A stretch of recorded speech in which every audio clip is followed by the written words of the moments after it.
Hi, I'm Dr. Boyce Watkins from Your Black World, and the reason that this this camera is moving a little bit is because I'm actually holding my laptop. I'm actually in Pretoria, South Africa right now. I just gave a speech at the University of South Africa, and I haven't been to Africa as much as I would have liked. I have been to Nigeria to do some stuff there, and South Africa has been extraordinary. This is my first trip here. I'm headed to Botswana tomorrow. And the first thing I'll say is that if you haven't been to Africa, you got to come. It's a really great experience. For me, it's very eye-opening and comfortable because you get to be around lots and lots of black people. That's one great bonus. Not that all black people are wonderful though, but just kind of being around people that they're not going to automatically discount you because of the color of your skin. That's really a bonus. Uh, and also, you kind of get a chance to reclaim your humanity. You get evaluated for who you are as opposed to what you look like. There's so many places in America where the first thing people notice about me is that I'm a black man. And then everything else kind of builds off of that. And I think that that's fundamentally unfair. And it really is a reminder of the fact that America might be the most racist country in the world. Uh, we are really disgustingly racist. And I think that, in fact, that's one of the reasons why I think I might actually move to Africa because I kind of want to live a different life. I want to think about different things.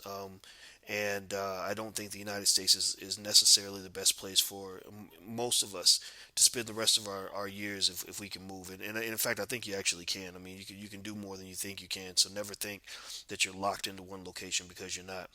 The other thing I wanted to talk about was this conference that I spoke at the University of South Africa. It was really nice. Met some amazing scholars. I had dinner with some black scholars. One of them was a topologist, which is a mathematician basically. The other one was an astrophysicist. And I just thought that was so neat. And we had this really nice restaurant, and it seemed like everybody was driving BMWs and Mercedes. I don't drive any of that stuff. I'm not big into materialism, but it's so interesting because you get chances to see Africa for what it really is, as opposed to what the media tells you it is.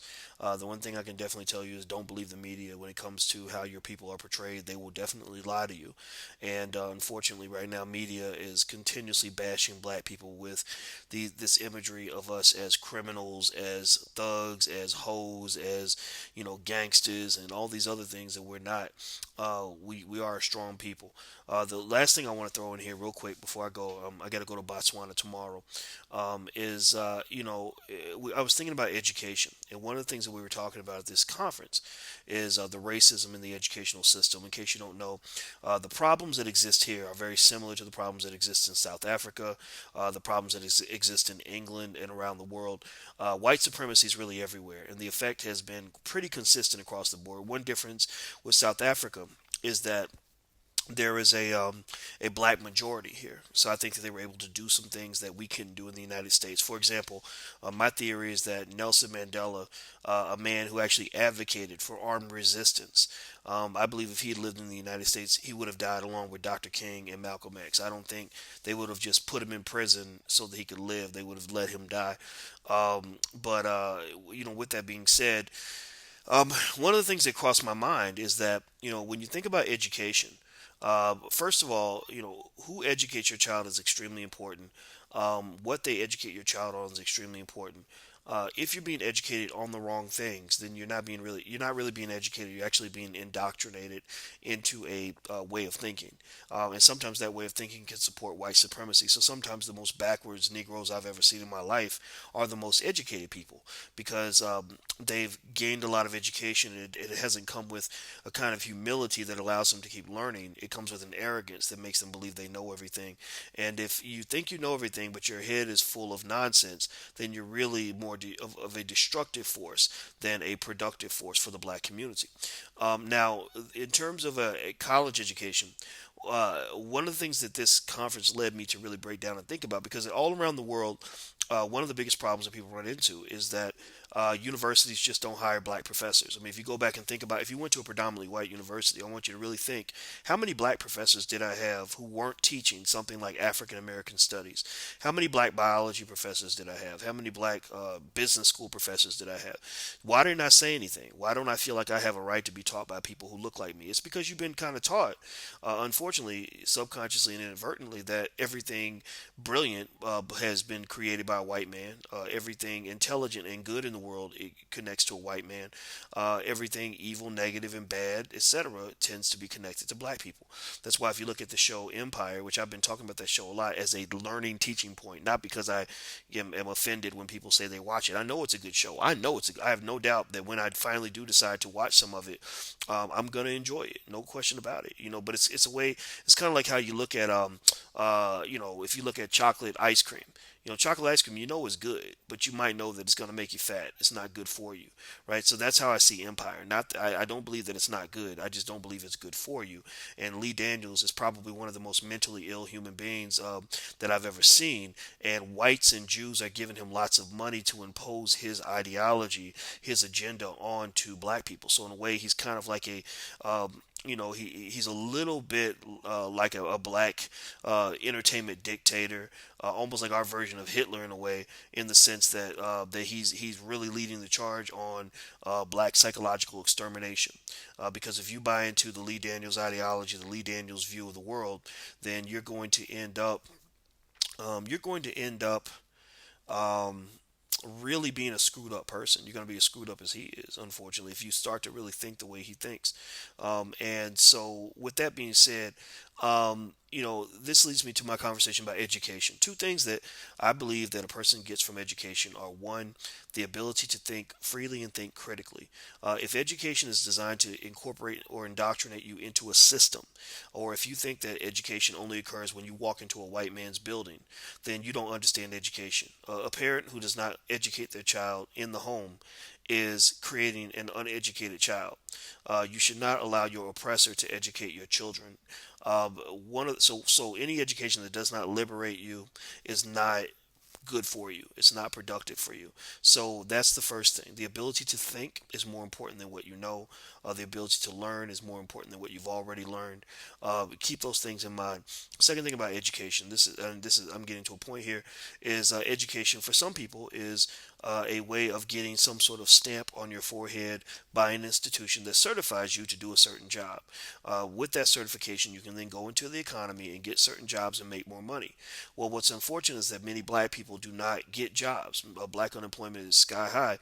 Many educated black people can't get the jobs they deserve. So the question is college education and stuff like that absolutely necessary? Is that the primary pathway to success? I'm not going to say college is a necessarily a bad place or a good place, but what I can say is that if you do pay all this money that it costs to go to college, the cost of tuition has really gotten out of control.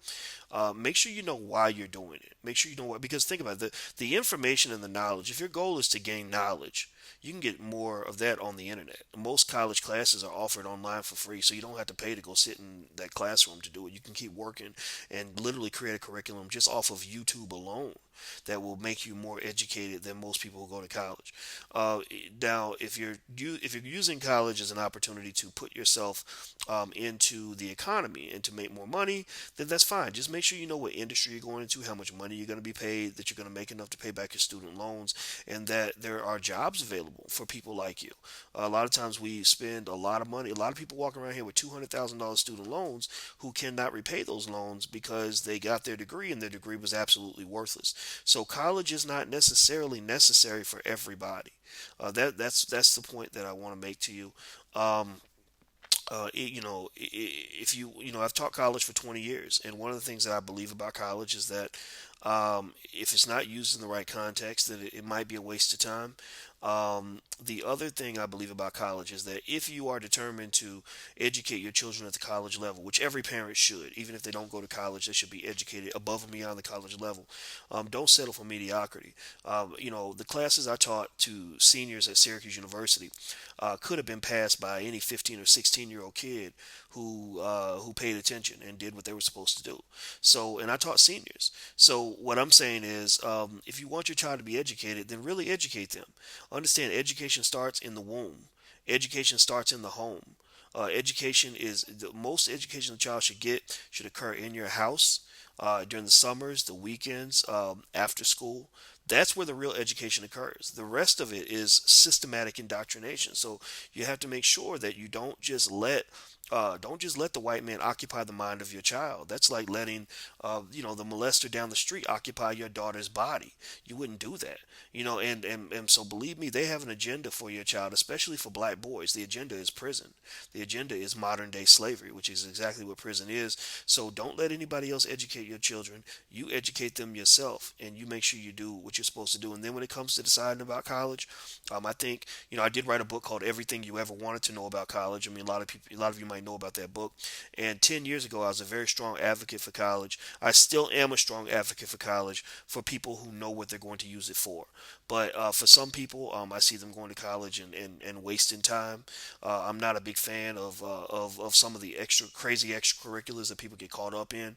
They spend all their time and their money, maybe pledging a fraternity or sorority. And I think those things are fine. There's no disrespect to black Greek letter organizations, but it drives me crazy when I see Negroes failing out of class because they were pledging, or who spend more time preparing for a damn step show than they spend studying for an exam. Don't you, I mean that's not how you become an empowered black person in America. That's how you become a coon. So, in my opinion, I think that we have to confront coonery when we see it. We have to deal with some of these traditions that we have that are just not productive. I've seen many people go to college and come out as empowered individuals, but I've seen people go to college and come back as alcoholics. I've seen them come back with STDs. I've seen them come back without the ability to get a job. I've seen them still not even have the ability to even read and write on an eighth grade level because they thought that being inside a white man's building meant that they were getting an education. Not the same thing. Being inside a building does not educate you. The building is in your brain. If you don't fill it up with knowledge by studying from sources that are going to give you the information you need, like right now you're being educated if you're paying attention to what I'm saying. I'm a professor. I'm teaching you right now. Getting relevant knowledge is more important than getting just any old kind of knowledge. So make sure you understand what the goal is when it comes to education. And I can say personally, one thing I've learned is that you can't be a good teacher without being a good student. So even right now, I'm constantly educating myself. I was talking to brothers and sisters from different parts of the continent of Africa, and I noticed that they have a much many of them I met have a much stronger global view on so many issues. And I realized, okay, wait, maybe I'm a little too focused on America. I've always been connected to what was going on in Africa. I've always cared, but there's a lot of education that I still need. And believe me, I'm not gonna go get that education from the white man because that's the same person who taught me that I was just a nigga. That's the first one. That's the one who taught me I wasn't nothing but a gangster and a thug and meant to be a rapper or a basketball player or all these other things. So I'm not gonna get my education from those traditional sources. I'm gonna go find it on my own from people that I respect. So, in my opinion, I encourage you to go get educated. Make sure your children get educated. Make sure it starts in the womb. Make sure education is the most valuable and most important thing in your house. Push your children to excel. That means that every black child in America should be taking college classes by the age of 14. That means that you put them on the internet, pay them $5. I told a woman today. I said, look, your daughter's watching cartoons and all kinds of stuff on the internet. Put her on YouTube. Have her watch Black History videos and pay her $4 or $5 for every report that she writes about that video. Get her in the habit of learning and communicating what she's learned. When your kids get to become teenagers, push them to be above and beyond. Don't push them to be mediocre because mediocrity is not the answer. That's not what's going to help us build a nation. So start building the nation in your own household, and that's all I really want to say to you. And I want to encourage you. Well, I'm going to go. It's about 3 o'clock in the morning here in Pretoria, South Africa. I got to go to Botswana in a few hours. I'm really excited about it. I spoke here. I'm going to try to speak in Botswana and find some place to go. I don't know. I'm just pretty excited. So until we meet again, please stay strong, be blessed, and be educated. I am gone. Peace.